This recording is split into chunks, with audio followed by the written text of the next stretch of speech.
एक बार एक अमेरिका में एक औरत ने केस कर दिया एक व्यक्ति पे। क्यों केस कर दिया? उसने घर के बाहर कुत्ता बांध के रखा था और कुत्ते के गले में जो चेन थी वो 5 फीट 6 फीट कुछ तो कम था।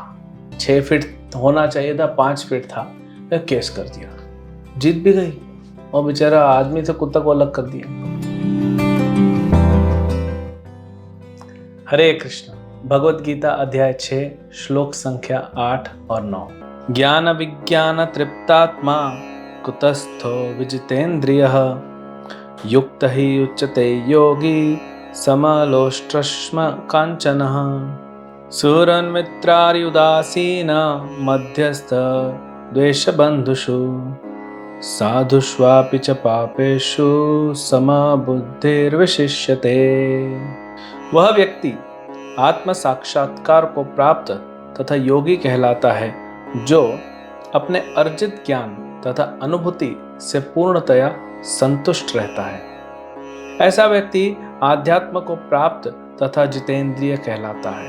वह सभी वस्तुओं को, चाहे वो कंकड़ हो, पत्थर हो या कि सोना, एक समान देखता है। जब मनुष्य निष्कपट हितैषियों, प्रिय मित्रों, तटस्थ, मध्यस्थ, ईर्ष्यालुओं, शत्रुओं तथा मित्रों, पुण्य आत्मा एवं पापियों को समान भाव से देखता है तो वह और भी उन्नत माना जाता है। इस छठे अध्याय में भगवान हमारे मन के बारे में बता रहे हैं। कहा जाए तो पूरा R&D हो रहा है, रिसर्च हो रहा है। अब हम तो पहुंच नहीं पाएंगे। कितने वैज्ञानिक दुनिया के, कितना मेडिकल साइंस रिसर्च कर रहा है मन को पकड़ने का, कहाँ पकड़ पा रहा है? बहुत सूक्ष्म है ना। कौन व्यक्ति कैसा व्यवहार करेगा, कैसा सोचेगा, उतना आसान नहीं पकड़ना। अब देखिए क्या होता है।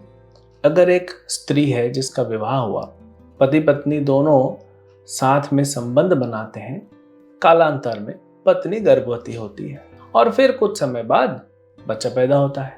अब अगर कोई सोचेगा कि अच्छा ये स्त्री का पेट फूल गया और बच्चा पैदा हो गया तो हम भी करते हैं, और वो कब पेट को फुला दिया, पानी पी के फुला दिया, गैस पी के फुला दिया, कपड़ा रख दिया, एक तकिया रख दिया, उसको बांध दिया बेल्ट से, देखो कुछ समय बाद मेरा भी बच्चा होगा।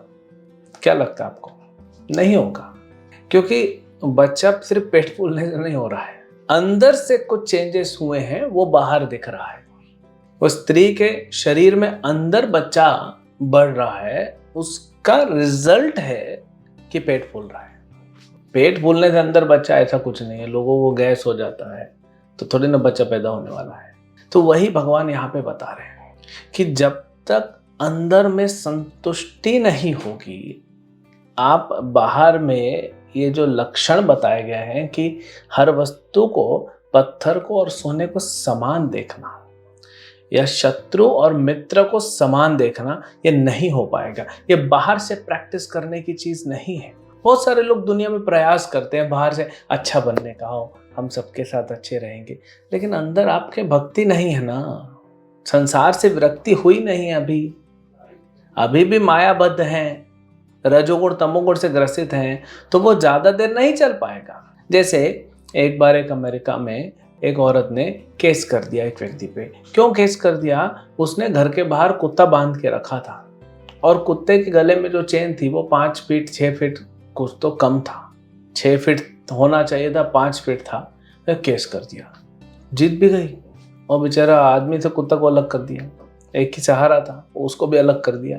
यही औरत शाम को घर जाके बीफ खा रही है, गाय का मांस। कुत्ते का गले का पट्टा थोड़ा छोटा हो गया, आपके हृदय में इतना दुख लगा।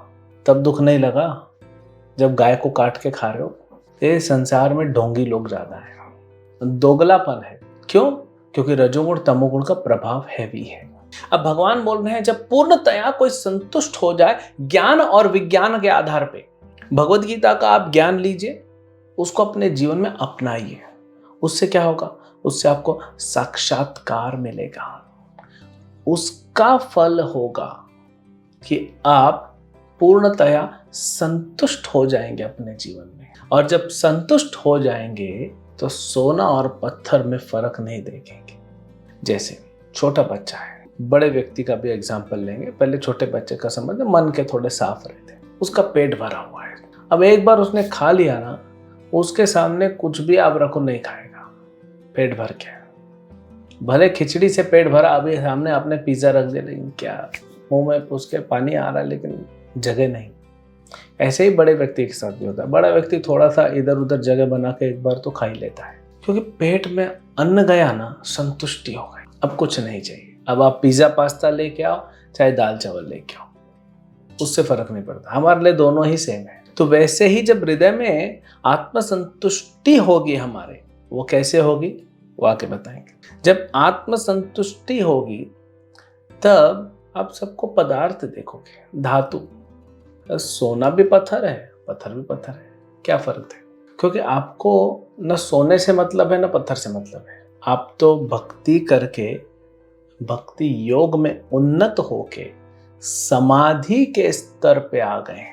इस शरीर से कोई मतलब नहीं रह गया ज्यादा, तो शरीर को सजाने वाले सोने से क्या मतलब हो जाएगा आपका? रद्दी का पेपर और डॉलर दोनों बराबर दिखेगा, कोई काम का नहीं है, क्योंकि आत्मा संतुष्टि हो चुकी है। संसार से कोई मतलब नहीं। इसमें जब हम और उन्नत होंगे भक्ति करके, तब हमारा शत्रु हो चाहे मित्र हो, हम दोनों को समान दृष्टि से देखेंगे। ये संभव है, हुआ है पहले भी, युधिष्ठिर महाराज, बाद में भी हुआ है, हमारे आचार्यों ने किया है। अभी भी जो भक्त हैं उन्नत जैसे जैसे होते जा रहे हैं, वैसे वैसे संसार से उनको कोई मतलब नहीं है। जैसे आप ट्रेन में सफ़र करते हैं, ट्रेन का कलर लाल है कि नीला है, और आजकल पीला, हरा, गुलाबी, कोई भी कलर हो, क्या फ़र्क पड़ता है आपको? आपको तो एक स्टेशन से दूसरे स्टेशन जाना है, बस। आप तो उसी आनंद में हो कि अभी कॉलेज ख़त्म हो गया है, घर जाऊँगा, अपने पुराने मित्रों से मिलूँगा, अपने माता पिता से मिलूँगा, भाई बहनों से मिलूँगा, छुट्टी मनाऊँगा। ट्रेन का कलर से कोई फ़र्क नहीं पड़ता, कौन सी सीट मिली उससे भी फ़र्क नहीं पड़ता। सीट का कलर कौन सा, उससे आपको क्या मतलब है? क्योंकि आप तो उसी में खुश हैं कि घर जा रहे हैं।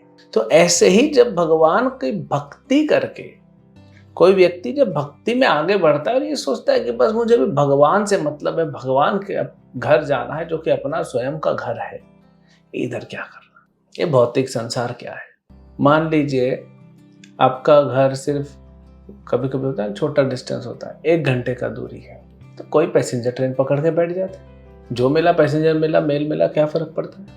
5 मिनट 10 मिनट आगे पीछे, लेकिन अंदर का आनंद है ना कि घर जा रहा हूं। तो भक्तों का वही आनंद होता है भगवान की सेवा करके। प्रारंभ में जब हम भक्ति प्रारंभ करते हैं, हरे कृष्ण महामंत्र का 2-4 माला जप कर लेते हैं, उसी में आनंद मिलना चालू हो जाता है कि व्यक्ति जो है वो बोलते हैं ना, थोड़ा हवा में आ जाता है। अहंकार वाला हवा में नहीं, मतलब लाइट फील करता है, उड़ने का मन करता है, वो आनंद की अनुभूति होती। जब उस आनंद की अनुभूति ज्यादा हो जाएगी, तब ये स्थिति में आ जाओगे कि हर वस्तु को समान देखोगे, हर व्यक्ति को समान देखोगे, कोई भेदभाव नहीं होगा। और यही स्थिति को समाधि कहते हैं। अब भक्ति योग करके यहीं पहुंच सकते हैं। भगवान की भक्ति के बिना कोई यहाँ पे नहीं पहुंच सकता। क्यों? क्योंकि भगवान की भक्ति करेंगे तब ना इस संसार से हमारा संबंध टूट जाएगा, हायर टेस्ट मिलेगा ना, वैकुंठ से कनेक्शन होगा, तब आप इस संसार को एक समान देख पाएंगे। ये कैसे संभव है? भक्तों के संग से। भक्ति करना है भक्तों के संग में रह के, क्योंकि जब आप देखेंगे अपने से उन्नत भक्तों को, तब आपको लगेगा अरे देखो कितना आनंद में है, कितना खुश है। इसको खिचड़ी दे दिए तो भी ठीक है, इसको पनीर का सब्जी दे दिए तो भी ठीक है, कोई फर्क नहीं पड़ता, आनंद में है। यही भक्तों के साथ, उन्नत भक्तों के साथ संपर्क में रह के भक्ति करने से हमको भी इंस्पिरेशन मिलेगा और हम भी उसी आनंद के मार्ग पे आगे बढ़ते चलेंगे। हरे कृष्ण।